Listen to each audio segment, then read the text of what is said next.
varian warna Seiko Alpinis ini kalah mentereng dengan yang warna hijau. Tapi aku justru lebih suka yang ini. Berjumpa lagi dengan Uncle Adi. Kali ini aku akan membahas experience-ku memakai jam tangan Seiko Alpinis ini selama mungkin kurang lebih 2 tahun aku memiliki jam tangan ini. Let's go, kita bahas. Oke, jadi ini adalah Seiko Alpinis SPB 117. Keluaran yang mungkin berbarengan dengan seri SPB 121 yang mungkin lebih populer ya, yang warna hijau dan pakai strap kulit. Nah, tapi kenapa aku justru pilih yang ini? Alasannya simple aja. Aku sebenarnya kurang suka dengan jam tangan yang dialnya warna hijau. Bukan menjadikan itu preferensiku. Aku lebih suka jam tangan yang warnanya tuh netral, hitam, putih, yang netral grey atau silver kayak gitu. Aku lebih suka daripada yang terlalu warna-warni. Oke, ngomongin tentang jam Seiko Alpinis ini, aku sebenarnya belinya secara second hand. Jadi aku tidak punya pengalaman membeli secara baru ya. Dan jam tangan ini sebenarnya juga sekarang sudah discontinue karena sudah ada seri Alpinis yang lebih baru yang menggantikan SPB 117, SPB 121 dan kawan-kawan seangkatannya. Sekarang sudah ada yang baru yang kayak gini. Untuk seri-serinya secara spek nggak jauh beda, hanya beda ketebalannya 1 mili kalau nggak salah perbedaannya, dan juga perbedaan power reserve-nya. Baik, kan kita balik ke SPB 117 ini. Seperti biasa, pengalaman memakai aku ini sangat suka banget. Ini salah satu jam tangan yang paling aku sayang, tapi juga salah satu jam tangan yang baret-baret atau boncelnya itu paling banyak ya, karena sering banget aku pakai. Bisa dibilang ini daily beaterku. Aku pakai di event-event spesial, momen-momen yang spesial.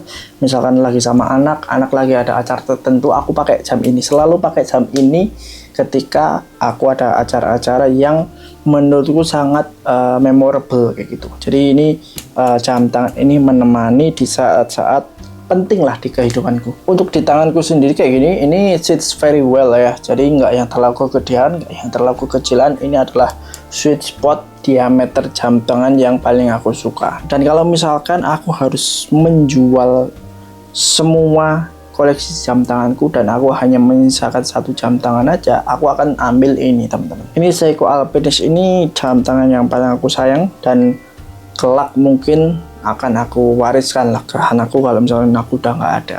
Nah, satu hal yang sebenarnya perlu dibandingkan dengan SPB 121 yang warna hijau ini tuh secara indeksnya tuh nggak ada angkanya sama sekali.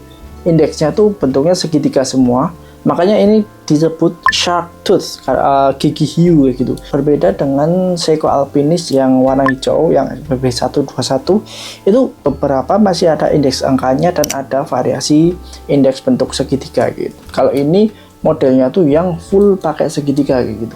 Nah, selayaknya jam untuk para pendaki gunung, ini tuh ada inner kompasnya, teman-teman. Dan inner kompasnya ini sejujurnya tidak pernah aku pakai. Tapi aku masih tetap suka karena ini memberikan aksen yang beda lah dengan jam lain gitu. Aku suka banget ada aksennya ini. Tapi secara fungsional aku tidak pernah memakainya. Aku lebih sering memakai sebagai tool watch itu ini sih. Misalkan jam-jam diver yang ada rotating bezelnya. Ini masih tetap aku pakai misalkan untuk ngitung berapa menit aku masak, berapa menit perjalanan kayak gitu. Cuma kalau dari yang Seiko Alpinis yang rotating bezel ini tidak pernah sekalipun aku pakai secara fungsionalnya. Jadi nggak aku pakai buat ngelihat mata arah angin, karena sebenarnya aku cukup aware ya dengan arah utara, selatan, timur, barat kayak gitu. Jadi aku nggak pernah pakai ini. Untuk kacanya juga ini ada cyclopsnya, yang mana ini ada yang suka, ada yang nggak suka dengan adanya cyclops ini. Tapi aku personally aku suka dengan jam tangan yang punya cyclops atau kaca pembesar di bagian date-nya ini. Kelihatan lebih lebih classy aja, lebih beda dengan jam lain. Kelihatan secara prestisnya lebih naik gitu lah. Oke, sekarang kita ngomongin di braceletnya. Braceletnya ini menggunakan oyster style bracelet, yang mana ini udah bagus banget menurutku. secara kualitasnya. Untuk clasp-nya juga dia 3 volt clasp begitu dan sudah mil clasp gitu, jadi bukan yang dari lempengan besi yang dibengkokin gitu, tapi ini benar-benar solid gitu ya.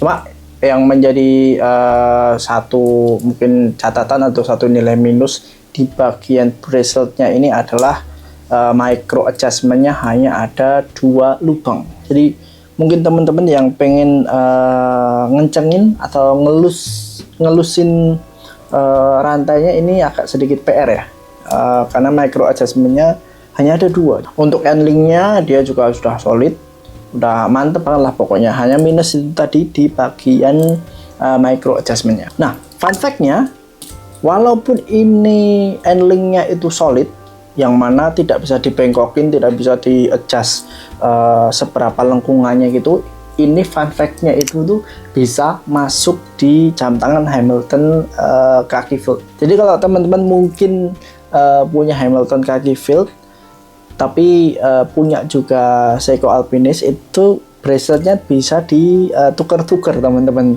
Ini fun fact aja sih. Oh ya, untuk crown-nya juga, walaupun ini sebenarnya bukan jam tangan diver, ini crown-nya bisa dikunci. Jadi teman-teman untuk water resistance-nya ini sedikit teman-teman bisa merasa lebih aman gitu, karena ini bisa dikunci. Secara desainnya ini menurutku salah satu yang the best lah. Kalau menurut selera pribadiku, aku suka di bagian hands-nya itu ada cathedral hands, tapi kalau aku ini ngelihatnya tuh kayak kuncup bunga melati ya gitu, karena warnanya putih gitu ya, cakep banget sih menurutku. Ini bagus banget, cathedral hands atau kuncup bunga melati tadi. Dan dengan adanya aksen warna merah gitu yang hanya sedikit gitu di bagian 20 bar kayak gitu, ini tuh memberikan aksen yang cukup manis ya, jadi nggak terlalu monoton black and white kayak gitu. Nah, di rotating bezel ini tuh ada angka-angkanya teman-teman, mungkin arah mata angin dengan derajat-derajat kayak gitu atau gimana ya, aku sebenarnya kurang paham karena aku nggak pernah pakai. Ini mengakibatkan kadang aku tuh agak susah kayak ketukar kayak gitu ketika aku pengen melihat menit keberapa, jarum menit tuh ada di angka berapa gitu. Kadang aku membacanya tuh agak sedikit ketukar-tukar kayak gitu. Jadi untuk quick scanningnya agak terganggu gitu. Jadi kadang aku masih ketukar-tukar kayak gitu dengan angka menitnya. Jadi sedikit permasalahan kecil lah, bukan yang fatal banget. Nah, karena ini tuh sebenarnya jam favoritku ya, jadi aku cukup bias untuk mencari nilai minusnya teman-teman. Jadi aku dari tadi mencari nilai minusnya tuh agak susah ya, kayak cuma itu tadi rotating bezel dari inner kompasnya yang nggak kepake kayak gitu-gitu. Teman-teman bisa pakai ini sebagai garda watch, mau buat kondangan masuk, mau buat santai masuk, buat daily masuk, buat nongkrong-nongkrong masuk, buat teman-teman pekerja corporate yang berpakaian rapi dan pengen aksesoris, ini masuk banget. Ini garda watch lah, go anywhere, do anything. Aku bisa sangat merekomendasikan kalau teman-teman punya duit mungkin rentang 10 jutaan kayak gitu, teman-teman beli aja ini. Ini salah satu opsi yang bagus banget teman-teman. Oke, so, jadi gitu aja tentang pengalamanku dan beberapa opini pribadiku tentang Seiko Alpinis ini. Teman-teman yang punya Seiko Alpinis juga, silahkan teman-teman boleh share pengalaman kalian, nilai plus minusnya memakai jam tangan Seiko Alpinis ini. Oke, kita bertemu di video selanjutnya. Thank you.